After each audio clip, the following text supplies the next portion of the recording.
மனமுடைந்து வரும் கண்ணீருக்கும் அதன் பின்வரும் பொறுமைக்கும் அதன் பின் சிரம் தாழ்த்தும் தொழுகைக்கும் உள்ள பெருமதியையும் அதன் வினையையும் நீ அறிந்தாயானால் உன் மரணம் வரை விளையாட்டுக்கேனும் யாரொருவரின் மனதை உடைக்க பயப்படுவாய்.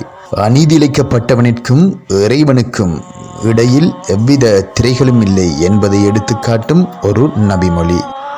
அநீதி இழைக்கப்பட்டவரின் சாபத்திற்கு உங்களால் அநீதிக்கு ஆளானவர் இறைவனிடம் உங்கள் அநீதியை குறித்து முறையிட்டு உங்களுக்கு கேடாக பிரார்த்தனை புரிவதை பற்றி அஞ்சுங்கள்.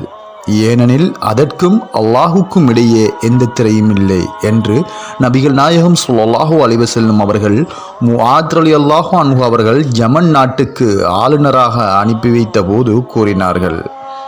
இதனை இப்னு அப்பாஸ் ரலியல்லாஹு அன்ஹு அவர்கள் அறிவித்தார்கள். ஆதாரம் நூல் சஹீஹ் புகாரி.